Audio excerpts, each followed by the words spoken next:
All right, let's just dive right in. This isn't some far-off hypothetical thing we're talking about here. We're talking about the very real, very possible scenario where the systems you rely on every single day for your food, for your water, even your money, just stop working. So think of this as your step-by-step guide for what to do when that day finally arrives. I want you to really picture this for a second. You walk into your local store, the one you go to every week, and the owner just shakes his head and says that. This isn't some news report from halfway around the world. This is your store. It means the trucks aren't coming. The supply chain has snapped.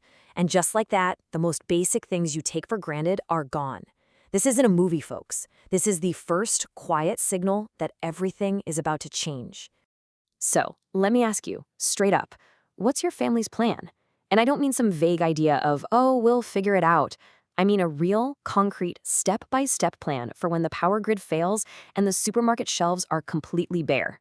Because let's be honest, when a real crisis hits, hope is not a strategy. Hope will not feed your children. Okay, so first things first, we gotta understand the real problem we're up against. We're all living in this bubble of digital comfort, right? But that comfort, it's paper thin. It's an illusion. Let's break down exactly why that number you see on your banking app, well, it might not be as solid as you believe. Just take a look at this. On one side, you've got our modern world. Everything's easy, it's digital, it's convenient. And on the other side, that's the cold, hard reality when those systems crash. Your digital bank balance? It's just a number on a screen that you can't access. Supermarkets? Totally empty. Your tap? Nothing comes out. It's truly shocking how fast our world can flip from feeling so abundant to absolute scarcity. And this right here, this is maybe the single most important thing to understand. Real wealth, true wealth, isn't some number in a bank account. It's the dirt under your fingernails. It's the land beneath your feet. When things go south, that piece of land you own isn't just property anymore. It becomes your life insurance. And I'm not talking about how much you could sell it for. I'm talking about what it can produce to keep you alive. Okay, so let's get practical. Let's start building our resilience literally from the ground up. Foundation number one is the absolute non-negotiable bedrock of survival, securing your own food and your own water. And the key word here is independent, completely disconnected from any system that can fail you. The strategy is actually pretty simple. It's direct. It boils down to 3 critical steps. Step 1, use every single inch of land you have to grow food. Step 2, get your hands on the right kind of seeds, the kind that gives you true independence. And step 3, set up a water source that doesn't need electricity to run. All right, let's dig into each of these. So for that first step, what do you actually plant? You want to focus on things that are tough, resilient, and packed with calories. I'm talking about root crops, cassava, sweet potatoes, taro. But here's the brilliant part, the real strategic advantage. They grow underground. Think about it. When things get chaotic and people get desperate, theft is going to be a huge problem. But your food supply, it's hidden, safe beneath the soil. See, this is way more than just gardening. It's a genuine survival tactic. Now, step 2, your seeds. This is absolutely critical. You need to understand the difference. You've got your local, heirloom seeds. These are the good ones. They let you harvest the seeds from your own plants and use them again, season after season. That's real food independence. But then you have the hybrid seeds that big corporations sell. These are different. They're basically designed to work for only one harvest. You can't replant them. It's a trap, really. It's a system designed to keep you dependent on them, forcing you to run back to the store every single year. Just let that sink in for a minute. The person, the company who controls the seeds, they control the food. They control you. So when you save your own seeds, you're doing so much more than just gardening.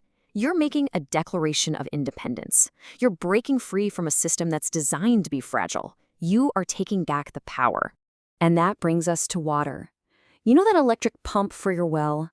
It's a massive point of failure. The second the power grid goes down, it's just a useless piece of metal. But a simple, manual hand pump? That's not old technology, my friend. That's a strategic luxury. It's your guarantee that your family will have access to the single most important resource for life, no matter what's happening with the power lines. Okay, so once you've got your food and water figured out, we can move on to Foundation 2. And this is all about the new economy.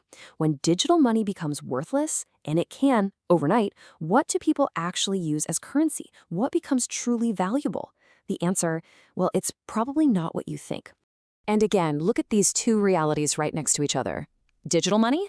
It's nothing more than a promise on a screen. It needs electricity, it needs the internet, it needs a whole system to even exist. But physical goods? Now that's different. They have real, tangible value. You can hold them in your hand. You can use them, you can trade them. And in a crisis, you better believe that reality will always, always beat a broken promise. So, what kind of physical goods are we talking about? What should you be stockpiling? Here's your top 5 list. These are things that last a long time, everybody wants them, and they will be worth their weight in gold in a barter economy. Ready? Salt, sugar, coffee, cooking oil, and simple bar soap. Don't think of these as just stuff in your pantry anymore. Think of them as your new savings account. And then, of course, there's gold. Look, soap and sugar are great for trading with your neighbors. But gold? Gold is for the big stuff. It's for when you might need to move or make a serious purchase. It's a portable, universally accepted store of value. It doesn't matter where you are in the world, and it especially doesn't matter when national currencies are falling apart. Gold is recognized. It's the ultimate financial escape hatch. All right, that brings us to our third and final foundation. This one covers 2 more absolute essentials for true independence: energy and health. We're talking about the basics, how you're going to cook the food you've grown and how you're going to take care of your family when the gas stations and the drugstores are closed for good. Think about your cooking gas, your LPG tank. Super convenient, right? But that convenience comes with a huge vulnerability, that long, complicated supply chain. The minute that chain snaps, that tank is just a useless piece of metal. Now, compare that to firewood. It's local, it's often free, and it's reliable. Having a simple wood stove isn't about being old-fashioned, it's about having a rock-solid plan B. And health? What happens when the pharmacies are empty? Well, your own backyard can become your medicine cabinet. Seriously. Simple plants, things like ginger, turmeric, kaffir lime, even papaya leaves, have been used for generations to handle common problems. Now look, this is not about replacing doctors. It's about being able to take care of the small stuff yourself. It's about having a first line of defense when professional help simply isn't an option. So there you have it. We've laid out the 3 foundations for survival: food and water, real assets, and energy and health. The blueprint is right here, right in front of you. But just knowing this stuff, that's not enough. Not even close. Now it comes down to a choice. Your choice. You know what your biggest enemy is in all of this? It isn't the crisis. It's that little voice in your head that says, I'll get to it later. It's procrastination. But you know the old saying, you fix the roof when the sun is shining, not in the middle of a storm. The time to act, the time to prepare, is this very second. Not tomorrow, not next week, now. And this is what it all boils down to. This is the core belief. Real security, the kind that actually lasts, isn't going to come from some government program. It's not about waiting for someone to come and save you. It comes from the work of your own 2 hands. It's in the dirt on your fingers. It's in the rice barn you fill yourself. That is what true self-reliance looks like. So, I'm going to leave you with this one last question. The world is changing. The signs are everywhere if you're willing to look. So, when the music stops, what are you going to be? Are you going to be a spectator, just sitting on the sidelines watching it all happen? Or are you going to be a survivor, someone who prepared, who is ready to stand on their own 2 feet?